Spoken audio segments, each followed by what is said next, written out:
dan tidaknya sama saja.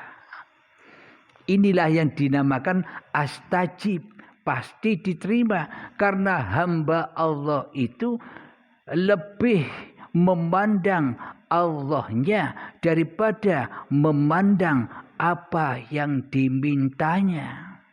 Selama ini kan kita berdoa tak memandang Allah, akan tetapi memandang apa tujuan kita, apa kemauan kita, apa cita-cita kita.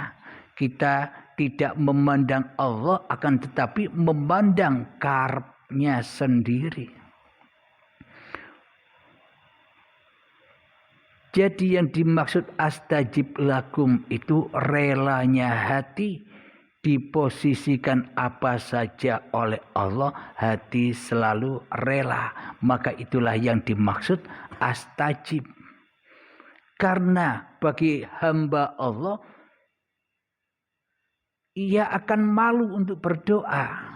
Bagaimana aku minta kepada Allah, sementara Allah sudah mencukupiku, sudah menghidupiku, sudah menguasaiku, sudah menghendakiku. Jadi bagi hamba Allah itu sudah terima ing pandumi Gustine. Jadi hamba sudah pasrah total jenderal apapun yang diperankan kepadanya.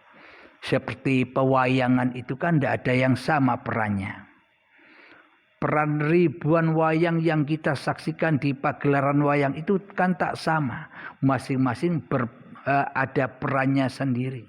Tapi yang memerankan satu. Karena wayang tidak bisa berperan sendiri tanpa uripe sang dalang. Ketika wayang itu dipegang oleh uripe sang dalang, maka mulailah bergelar wayang-wayang itu sesuai kemauan yang menggelar.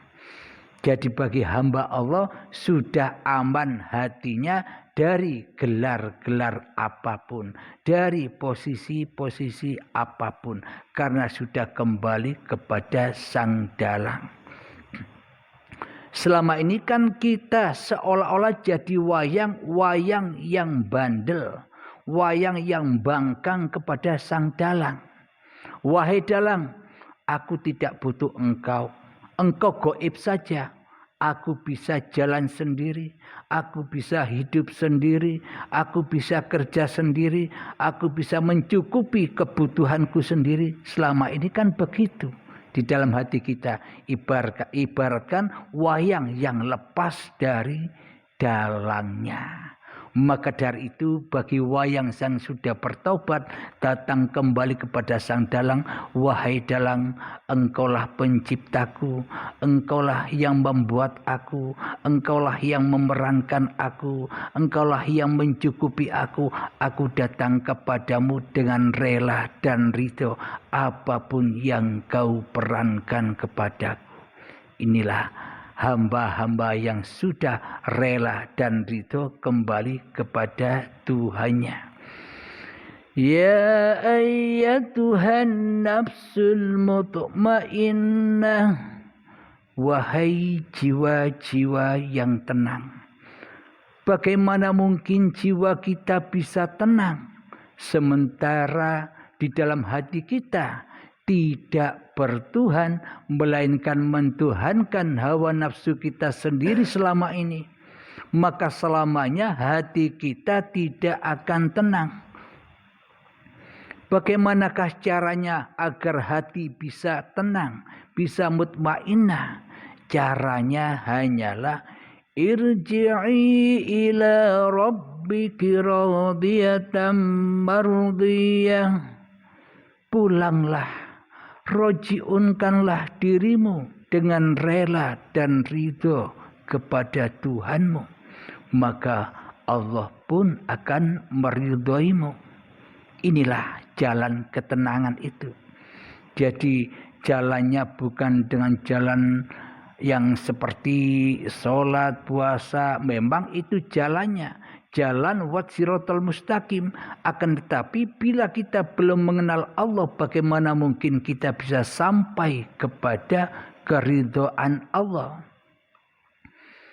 Jadi syariat-syariat yang dibawa Kanjeng Nabi Muhammad itu tak lain dan tak bukan untuk dilewati, berlatih melewati siratal mustaqim, jalan yang lurus.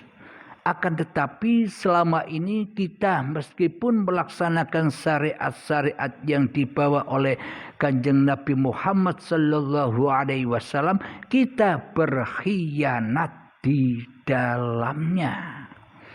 Kanjeng Nabi mengutus agar apapun yang kau kerjakan, terutama di dalam ibadah dan sholat, maka awalilah dengan niat. Yang mana di dalam niatan itu ada jalan pulang, yakni lillahi ta'ala. Akan tetapi selama ini kita tidak melewati jalan itu. Seolah-olah saja niatan di dalam hati kita lillahi ta'ala. Setelah itu kita kabur dari lillahi ta'ala menuju li nafsi.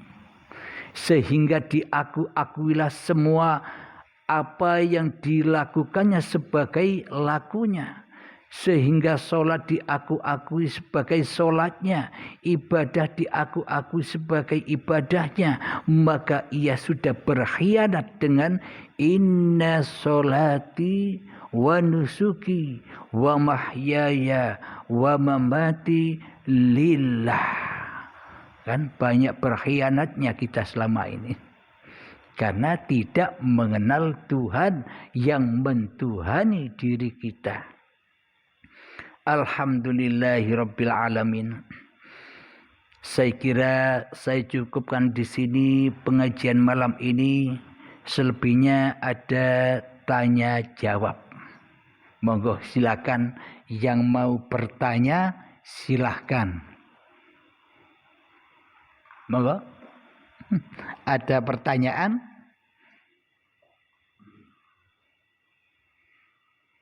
Jangan malu-malu. Waalaikumsalam warahmatullahi wabarakatuh. Kalau di kesempatan ini saya terkesan lancar. Jadi ingin bertanya kepada Tuhan,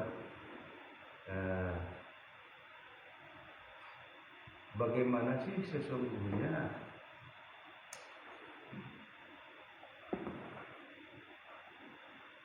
zikir yang berkekalan? Bagaimana sih sebenarnya zikir yang berkekalan? Alhamdulillahirabbil alamin. Zikir yang berkekalan itu adalah bila di dalam hati kita masih manusianya yang merasa berzikir, berarti yang ada kan yang fana. Manusianya yang merasa berzikir, jadi fanahlah zikir itu, hancurlah zikir itu. Bagaimana caranya agar zikir ini bako? Maka kembalikan semua zikir-zikir itu kepada yang bako. Kembalikan semua itu kepada hayatullah. Karena tanpa hayatullah, karena tanpa hidup, karena tanpa uripe Allah, apakah ada zikir? Jadi hakikat zikir yang berkekalan itu adalah apapun yang kita perbuat selalu memegang teguh tali Allah. Memegang teguh tali Allah itu bukan memegang tali seperti tali syariat itu dipegang.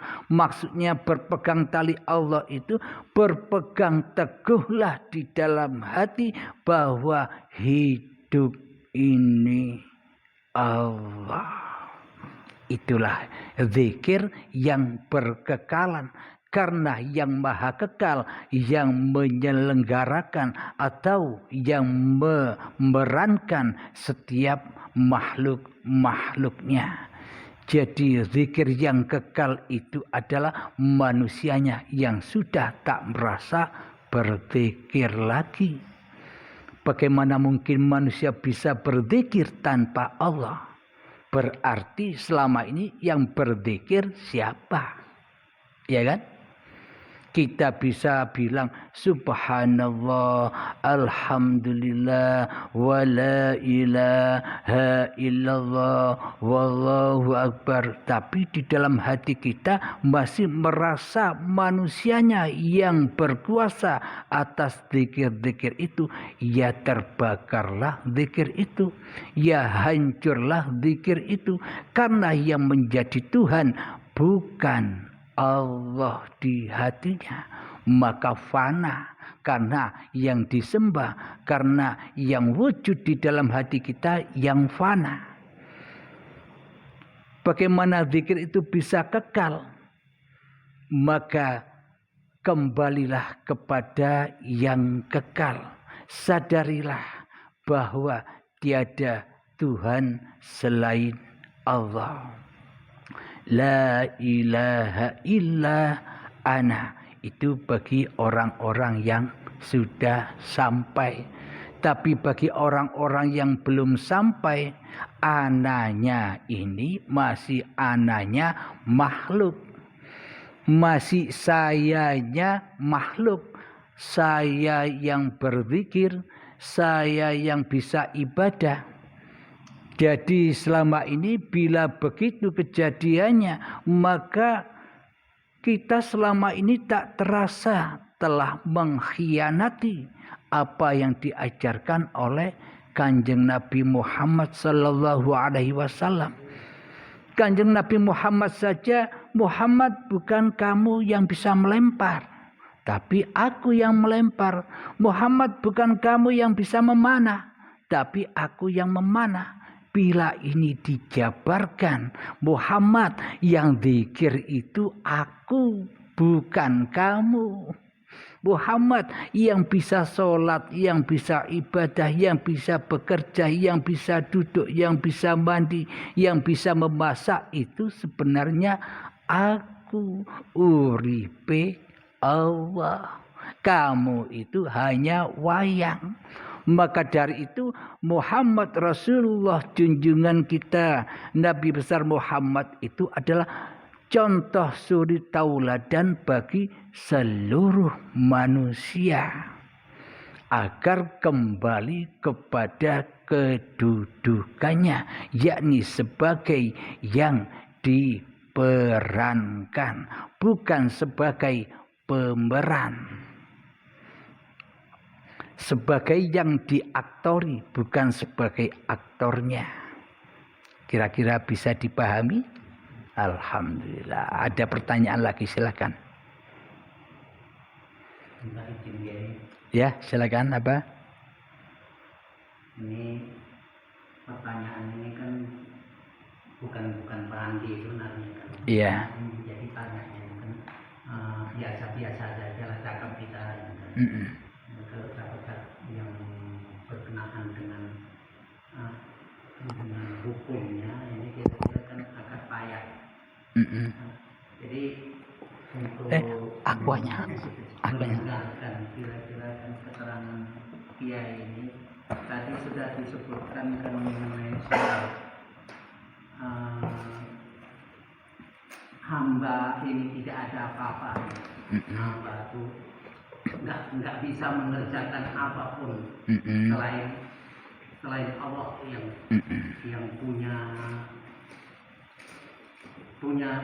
punya hamba. Jadi ini pertanyaan ini kan supaya mendapat kira-kira semua maksud saya itu. Ini masalah sholat. Masalah sholat ini kan kita tuh tidak bisa sholat. Yang sholat itu kan yang punya sholat. Yang punya sholat siapa? Yang punya sholat Allah. Jadi bagaimana kan supaya dapat mengerti kami yang hadir dapat mengerti bagaimana caranya kan supaya dapat menjelaskan kiai tentang masalah hamba bisa melaksanakan tapi tidak salah. Nah ini kira-kira. Jadi disinggung-singgung, sudah beberapa kali disinggung, ya saya pun mengerti bahwa sebelum kembali kita ini kan tidak bisa melaksanakan. Jadi maksud saya kan supaya kita ini mengerti bagaimana caranya supaya dijelaskan yang sebenarnya. Sekian. Alhamdulillahirabbil alamin. Bagaimanakah salat yang sebenar-benarnya salat itu intinya ya? Bismillahirrahmanirrahim. Jadi salat itulah sebagai kendaraan manusia. Salat itulah sebagai buruknya manusia menuju Tuhannya. Seperti cerita Isra Mi'rajnya Kanjeng Nabi Muhammad sallallahu alaihi wasallam naik kendaraan buruk sampai kepada Allah. Jadi syariat-syariat yang digelar selama ini itu semua kendaraan-kendaraan yang mana kendaraan-kendaraan itu dikendarai agar sampai kepada Tuhannya.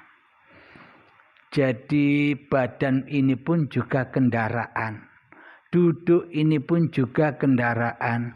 Berdiri pun juga kendaraan. Bagaimana caranya agar kita berkendara ini sampai tujuan? Maka berpeganglah dengan tali Allah. Apa maknanya? Jangan mensekutukan Allah. Jadi bila masih ada sekutu, maka kendaraan-kendaraan ini tak akan ada artinya.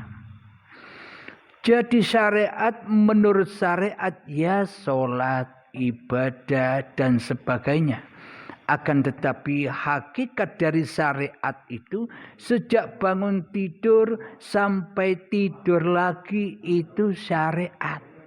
Apapun yang tergelar pada manusia itulah syariat. Jadi selama ini seolah-olah kita mendewa-dewakan syariat.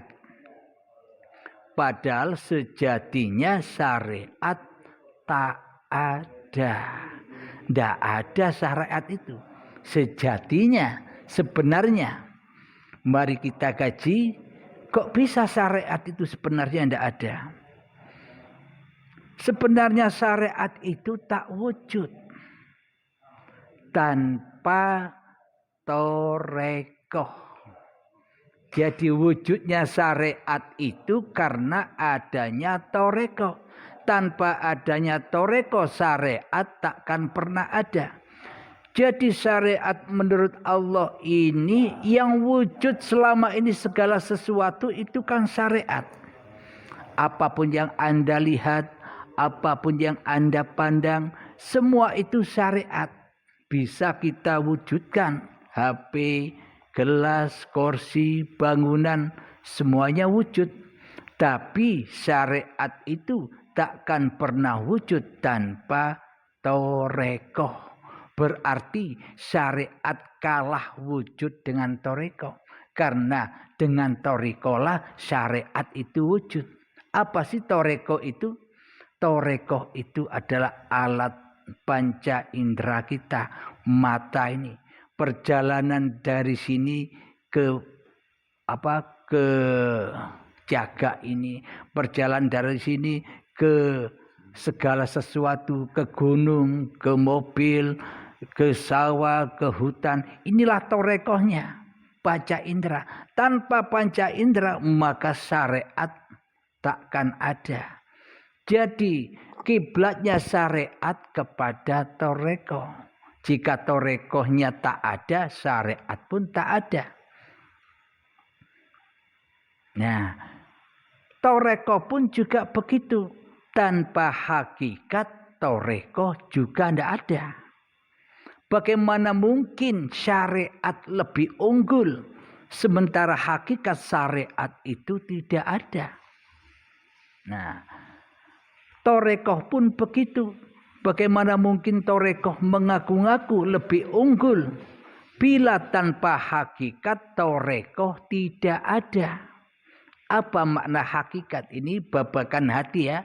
Jadi kalau dibahas babakan dohir panjang.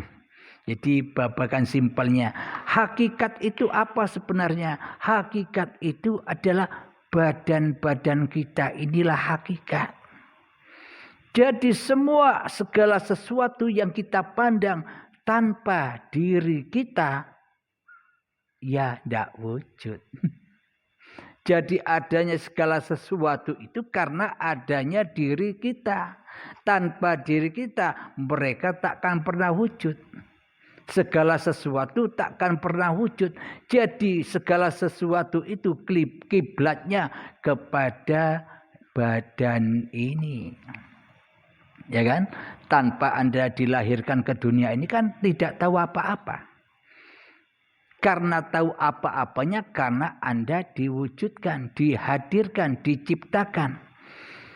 Wa ma khalaqtul jinna wal insa illa liya'budun. Tidak kuciptakan jin dan manusia hanyalah untuk mengabdi kepadaku. Jadi tujuan kita diciptakan oleh Allah hanyalah untuk mengabdi. Hanyalah untuk menyaksikan Allah. Menyaksikan kekuasaan Allah. Menyaksikan ayat-ayat Allah. Di mana ayat-ayat Allah itu segala sesuatu yang Anda pandang itulah ayat-ayat Allah. Jadi kalau secara syariat kan ayat-ayat Allah yang ditulis dan dibukukan itu. Jadi apapun yang kita dengar, apapun yang kita lihat, apapun yang kita fikirkan, apapun yang kita rasakan, itulah ayat-ayat Allah bagi hamba-hamba yang ditunjuki Allah tahu. Jadi syariat tanpa hakikat takkan pernah wujud. Jadi kewujudan syariat itu berkiblat kepada hakikat.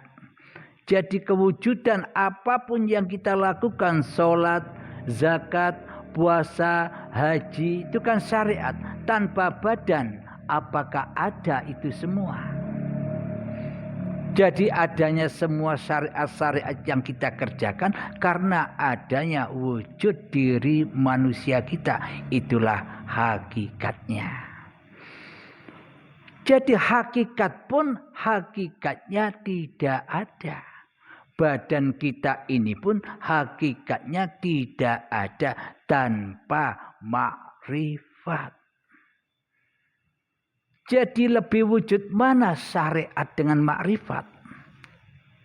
Jadi wujud mana segala sesuatu dengan pencipta segala sesuatu? Nah, jadi tanpa uripe Allah, tanpa hayatullah, tanpa zatullah, apakah tercipta badan-badan ini? Tanpa makrifat, apakah tercipta hakikat? Tanpa makrifat, apakah tercipta toreko? Dan tanpa tanpa makrifat, apakah ada syariat? Nah, sebenarnya makrifat, hakikat, toreko, dan syariat itu tak bisa pisah. Tak bisa dipisah-pisahkan karena sudah jadi satu kesatuan. Contoh logikanya begini. Anda melaksanakan ibadah sholat secara syariat.